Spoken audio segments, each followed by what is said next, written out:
Mais de 600 mil pessoas em todo o Brasil precisam de cuidados paliativos, que são aqueles cuidados para permitir a melhora da qualidade de vida de pacientes que enfrentam doenças graves, crônicas ou em estágio avançado.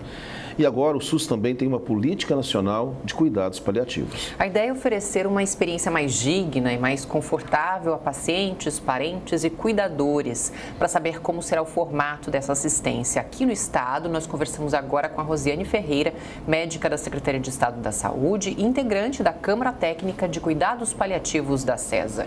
Muito bem-vinda, obrigada pela presença. Obrigada. Vamos começar essa nossa conversa. Eu queria perguntar o seguinte: por que é necessário estabelecer essa política nacional de cuidados paliativos? A gente precisa de um guia para poder seguir a implementação das ações que são necessárias. Porque esses pacientes eles já se encontram dentro da rede de atenção, assistência e saúde, no domicílio, a parte hospitalar, só que ainda não tem esse olhar ainda voltado para o cuidado paliativo. Certo. E como é que vai funcionar aqui no estado? Como vai ser o formato? Vai ser muito similar à política estadual de cuidado paliativo. Nós estamos, terminando para poder concluir e a gente precisa ver quais vão ser os pontos de atenção, os locais onde vão ser os encaminhamentos desses pacientes. A gente tem a rede primária, a atenção primária como norteador de todo o caminho desse paciente, que pode ir para a atenção hospitalar e retornar para a parte domiciliar ou mesmo para a atenção primária. Então vai ser um caminho traçado. A tendência é tentar manter esse paciente o mais tempo possível em contato com os parentes, com a família. Conta isso para nós, por favor.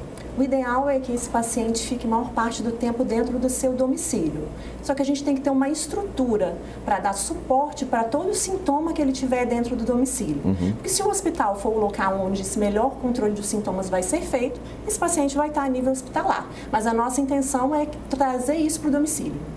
Os cuidados paliativos vêm crescendo muito no Brasil, né? Há essa preocupação com esses pacientes que antes, na verdade, se tratava a qualquer custo. Essa é a mudança? Sim, eu acho que essa mudança do olhar é muito importante.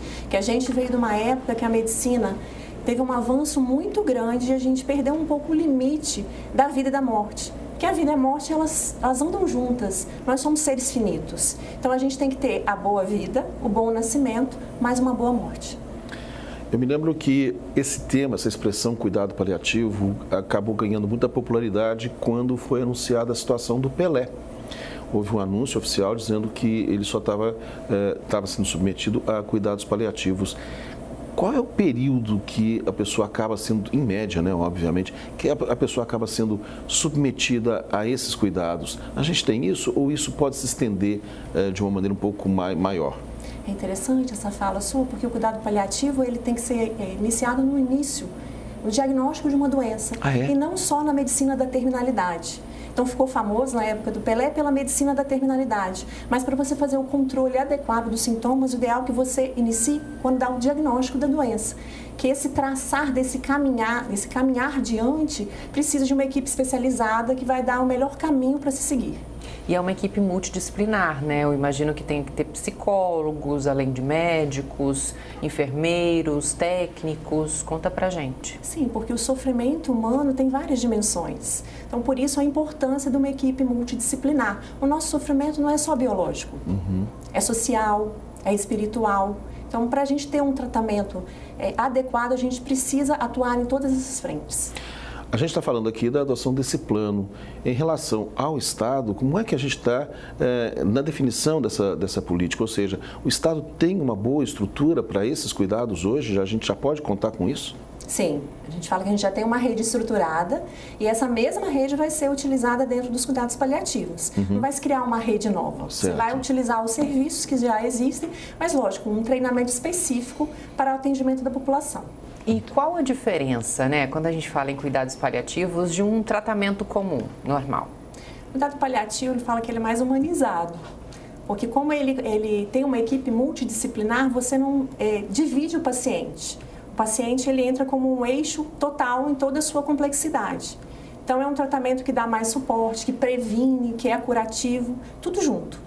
E a família, como fica nisso? Ela faz parte também desse procedimento? É necessário a presença da família, porque a doença ela traz uma carga muito grande para os cuidadores. Então, a família também tem que ser incluída nesse processo, para poder dar conta de passar na evolução da doença.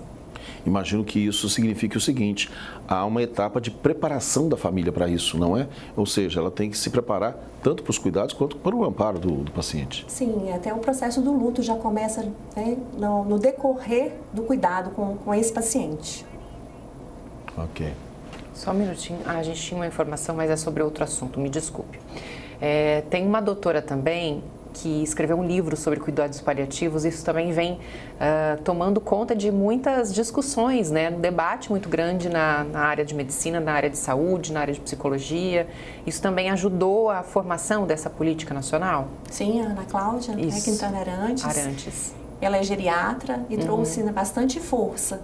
Tem também uma jornalista, que é a Ana Michele, que ela também vivenciou o processo de um câncer de mama e trouxe 3 livros que são fantásticos, que vale a pena a gente ler. Ok. Muito obrigado. Obrigada, viu, doutora? Obrigada pela presença.